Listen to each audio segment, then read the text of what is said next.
ಎಲ್ಲರಿಗೂ ನಮಸ್ಕಾರ. Welcome to my channel. ಇವತ್ತಿನ ವಿಡಿಯೋದಲ್ಲಿ ಈರುಳ್ಳಿನ ಬಳಸಿ ಒಂದು ಸೂಪರ್ ಆಗಿರುವಂತಹ ರೆಸಿಪಿನ ಮಾಡ್ತಾ ಇದ್ದೀರಿ. ಇದು ದೋಸೆ, ಇಡ್ಲಿ, ಬಿಸಿ ಬಿಸಿ ಅನ್ನ ಎಲ್ಲದಕ್ಕೂ ಸಹ ಸೂಪರ್ ಆಗಿರುತ್ತೆ ಈ ರೆಸಿಪಿ. ನೋಡಿ, ಇಲ್ಲಿ ನಾನು 1/4 kg ನಾಟಿ ಈರುಳ್ಳಿನ ಈ ರೀತಿ ಸಿಪ್ಪೆ ಬಿಡಿಸಿ ತಗೊಂಡಿದ್ದೀನಿ. ಹಾಗೆ 3 ಮೀಡಿಯಮ್ ಸೈಜ್ ಈರುಳ್ಳಿನ ಸಹ ಸಿಪ್ಪೆ ಬಿಡಿಸಿ ತಗೊಂಡಿದ್ದೀನಿ. ನಾನಿಲ್ಲಿ ನಾಟಿ ಈರುಳ್ಳಿನ ಕಟ್ ಮಾಡ್ಕೊಳ್ತಾ ಇಲ್ಲ, ದೊಡ್ಡ ಈರುಳ್ಳಿನ ಕಟ್ ಮಾಡಿ ಸೈಡ್ಗೆ ಇಟ್ಕೊಳ್ತೀನಿ. ಹಾಗೆಯೇ ಇಲ್ಲಿ ಒಂದು ಬಾಣಲೆ ಬಿಸಿಗಿಟ್ಟು 1 ಸ್ಪೂನ್ ಧನಿಯಾ, ಅರ್ಧ ಸ್ಪೂನ್ ಜೀರಿಗೆ, ಅರ್ಧ ಸ್ಪೂನ್ ಸಾಸಿವೆ ಇವಿಷ್ಟನ್ನು ಸೇರಿಸಿ ನಾನಿಲ್ಲಿ ಡ್ರೈ ರೋಸ್ಟ್ ಮಾಡ್ಕೊಳ್ತಾ ಇದ್ದೀನಿ. ಸ್ಟವ್ರಿನ ಲೋ ಟು ಮೀಡಿಯಂ ಫ್ಲೇಮಲ್ಲಿ ಇಟ್ಕೊಂಡು ನಾವು ಚೆನ್ನಾಗಿ ಡ್ರೈ ರೋಸ್ಟ್ ಮಾಡ್ಕೊಳ್ಬೇಕು. ಜೀರಿಗೆ ಮತ್ತು ಸಾಸಿವೆ ಎರಡನ್ನೂ ಸಹ ಚಿಟಪಟ ಅಂತ ಸಿಡಿಬೇಕು. ಅಲ್ಲಿವರೆಗೂ ಡ್ರೈ ರೋಸ್ಟ್ ಮಾಡಿಕೊಂಡು ಸ್ಟವ್ನ ಆಫ್ ಮಾಡಿಕೊಂಡು ಪಕ್ಕಕ್ಕೆ ಎತ್ತಿಟ್ಕೊಳ್ತೀನಿ. ನಂತರ ಅದೇ ಬಾಣಲಿನ ಬಿಸಿಗಿಟ್ಟು ಇಲ್ಲಿ 3 ಸ್ಪೂನ್ ಆಗೋಷ್ಟು ಎಣ್ಣೆ ಹಾಕ್ಕೊಳ್ತಾ ಇದ್ದೀನಿ. ಎಣ್ಣೆ ಚೆನ್ನಾಗಿ ಬಿಸಿ ಆದಮೇಲೆ ಫಸ್ಟೇ ದೊಡ್ಡ ಈರುಳ್ಳಿ 3 ತಗೊಂಡಿದ್ರಲ್ಲ, ಆ 3 ಈರುಳ್ಳಿನ ಈ ರೀತಿ ಕಟ್ ಮಾಡಿ ಸೇರಿಸ್ತಾ ಇದ್ದೀನಿ. ಆನಂತರ ಕಟ್ ಮಾಡ್ಕೊಂಡಿರುವಂತಹ ನಾಟಿ ಈರುಳ್ಳಿನ ಸಹ ಇದಕ್ಕೆ ಹಾಕ್ಕೊಂಡು ಈಗ ಸ್ವಲ್ಪ ಕರಿಬೇವಿನ ಸೊಪ್ಪನ್ನು ಹಾಕ್ಕೊಳ್ತಾ ಇದ್ದೀನಿ. ಒಂದು ಸ್ವಲ್ಪ ಜಾಸ್ತಿನೇ ಕರಿಬೇವಿನ ಸೊಪ್ಪು ಹಾಕ್ಕೊಳ್ತಾ ಇದ್ದೀನಿ. ಒಂದು ನಿಂಬೆ ಹಣ್ಣಿನ ಗಾತ್ರದಷ್ಟು ಹುಣಸೆಹಣ್ಣು ಇವಿಷ್ಟನ್ನು ಈಗ ನಾವು ಎಣ್ಣೆಯಲ್ಲಿ ಚೆನ್ನಾಗಿ ಹುರ್ಕೊಳ್ಬೇಕು. ಈ ಈರುಳ್ಳಿಯಲ್ಲಿರುವಂತಹ ಹಸಿ ವಾಸನೆ ಎಲ್ಲ ಹೋಗಬೇಕು. ಅದರಿಂದ ನಾವು ಎಣ್ಣೆಯಲ್ಲಿ ಚೆನ್ನಾಗಿ ಹುರ್ಕೊಳ್ಬೇಕು. ಸ್ಟವ್ವಿನ ಮೀಡಿಯಂ ಫ್ಲೇಮಲ್ಲಿ ಇಟ್ಕೊಂಡು ಚೆನ್ನಾಗಿ ಹುರ್ಕೊಳ್ತಾ ಇದ್ದೀನಿ. ಹೈ ಫ್ಲೇಮಲ್ಲಿ ಇಟ್ಟರೆ ಬೇಗ ಸೀದೋಗ್ದಂಗೆ ಆಗಿಬಿಡುತ್ತೆ, ಒಳಗಡೆ ಈರುಳ್ಳಿ ಎಲ್ಲ ಬೆಂದಿರೋದಿಲ್ಲ. ಆದ್ದರಿಂದ ನಾವಿಲ್ಲಿ ಮೀಡಿಯಂ ಫ್ಲೇಮಲ್ಲಿ ಇಟ್ಕೊಂಡು ಚೆನ್ನಾಗಿ ಕೈ ಬಿಡದಿರೋ ಥರ ಈರುಳ್ಳಿನ ಮಿಕ್ಸ್ ಮಾಡ್ತಾ ಫ್ರೈ ಮಾಡ್ಕೊಳ್ಬೇಕು.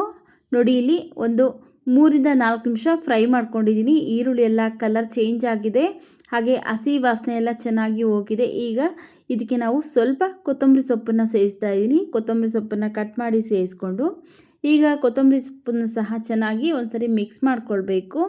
ಮನೇಲಿ ತರಕಾರಿ ಏನು ಇಲ್ಲ ಅಂದಾಗ ಈ ರೆಸಿಪಿನ ಟ್ರೈ ಮಾಡಿ, ಸೂಪರ್ ಆಗಿರುತ್ತೆ. ನೋಡಿ, ಇಲ್ಲಿ ಚೆನ್ನಾಗಿ ಮಿಕ್ಸ್ ಮಾಡಿ ಈಗ ಸ್ಟವ್ ಆಫ್ ಮಾಡಿಕೊಂಡು ಒಂದು ಪ್ಲೇಟ್ಗೆ ಹಾಕಿಟ್ಕೊಳ್ತೀನಿ. ತುಂಬ ಬಿಸಿ ಇದೆ, ಅದರಿಂದ ತಣ್ಣಗಾಗಿ ಬಿಡ್ತಾ ಇದ್ದೀನಿ. 1-2 ನಿಮಿಷ ತಣ್ಣಗಾಗಿ ಬಿಡ್ತೀನಿ. ನೋಡಿ, ಇಲ್ಲಿ ಈರುಳ್ಳಿ ಎಲ್ಲ ಪೂರ್ತಿ ಕಂಪ್ಲೀಟಾಗಿ ತಣ್ಣಗಾಗಿದೆ. ಈಗ ಒಂದು ಮಿಕ್ಸಿ ಜಾರ್ಗೆ ಸೇರಿಸ್ಕೊಳ್ತಾ ಇದ್ದೀನಿ.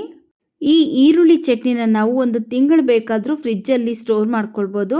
ನೋಡಿ, ಈರುಳ್ಳಿ ಹಾಕ್ಕೊಂಡಾದಮೇಲೆ ನಾವು ಫಸ್ಟೇ ಹುರ್ಕೊಂಡಿದ್ರಲ್ಲ ಧನಿಯಾ, ಜೀರಿಗೆ, ಸಾಸಿವೆ ಅವಿಷ್ಟನ್ನು ಹಾಕಿ ಚೆನ್ನಾಗಿ ನುಣ್ಣಗೆ ಗ್ರೈಂಡ್ ಮಾಡ್ಕೊಳ್ಬೇಕು. ನೀರೇನು ಸೇರಿಸ್ದೇನೆ ಚೆನ್ನಾಗಿ ಗ್ರೈಂಡ್ ಮಾಡ್ಕೊಳ್ಬೇಕು. ನೋಡಿ, ಈ ರೀತಿಯಾಗಿ ಚೆನ್ನಾಗಿ ಗ್ರೈಂಡ್ ಮಾಡ್ಕೊಂಡಿದ್ದೀನಿ.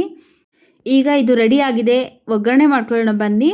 ನಾವು ಫಸ್ಟೇ ಈರುಳ್ಳಿ ಹುರ್ಕೊಂಡಿದ್ರಲ್ಲ ಅದೇ ಬಾಣಲಿ ಬಿಸಿಗಿಟ್ಟು 1 ಸ್ಪೂನ್ ಆಗೋಷ್ಟು ಎಣ್ಣೆ ಹಾಕ್ಕೊಂಡಿದ್ದೀನಿ. ಎಣ್ಣೆ ಬಿಸಿ ಆದಮೇಲೆ ಸ್ವಲ್ಪ ಸಾಸಿವೆ ಹಾಗೆಯೇ ಸ್ವಲ್ಪ ಕರಿಬೇವಿನ ಸೊಪ್ಪನ್ನು ಹಾಕ್ಕೊಂಡಿದ್ದೀನಿ.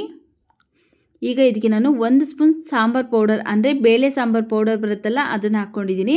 ಒಂದು ಅರ್ಧ ಸ್ಪೂನ್ ಆಗೋಷ್ಟು ರೆಡ್ ಚಿಲ್ಲಿ ಪೌಡರ್ ನೋಡಿಕೊಂಡು ನಿಮ್ಮ ಖಾರಕ್ಕೆ ಎಷ್ಟು ಬೇಕೋ ಅಷ್ಟು ರೆಡ್ ಚಿಲ್ಲಿ ಪೌಡರ್ನ ಸೇರಿಸ್ಕೊಂಡು ಸ್ಟವ್ರಿನ ಲೋ ಫ್ಲೇಮಲ್ಲಿ ಇಟ್ಕೊಂಡು ಇವಿಷ್ಟನ್ನು ಚೆನ್ನಾಗಿ ಮಿಕ್ಸ್ ಮಾಡಿಕೊಂಡು ಈಗ ನಾವು ಫಸ್ಟೇ ರುಬ್ಬಿ ತಗೊಂಡಿದ್ರಲ್ಲ ಚಟ್ನಿ, ಆ ಚಟ್ನಿನ ಈಗ ಇದಕ್ಕೆ ಹಾಕ್ಕೊಳ್ತಾ ಇದ್ದೀನಿ. ಸ್ಟವ್ರಿ ಲೋ ಫ್ಲೇಮಲ್ಲೇ ಇರಲಿ, ಹೈ ಫ್ಲೇಮಲ್ಲೆಲ್ಲ ಇಡೋದಕ್ಕೆ ಹೋಗ್ಬಿಡಿ. ಹಾಕ್ಕೊಂಡು ಇವಿಷ್ಟನ್ನು ಚೆನ್ನಾಗಿ ಒಂದ್ಸರಿ ಮಿಕ್ಸ್ ಮಾಡ್ಕೊಳ್ಬೇಕು. ನಾವು ಫಸ್ಟೇ ಉಪ್ಪನ್ನು ಸೇರಿಸಿಲ್ಲ, ಆದ್ದರಿಂದ ಈ ಟೈಮಲ್ಲಿ ರುಚಿಗೆ ತಕ್ಕಷ್ಟು ಉಪ್ಪನ್ನು ನೋಡಿಕೊಂಡು ಎಷ್ಟು ಬೇಕೋ ಅಷ್ಟು ಉಪ್ಪನ್ನು ಸೇರಿಸಿ ಮತ್ತೆ ಒಂದ್ಸರಿ ಚೆನ್ನಾಗಿ ಮಿಕ್ಸ್ ಮಾಡ್ಕೊಳ್ತಾ ಇದ್ದೀನಿ.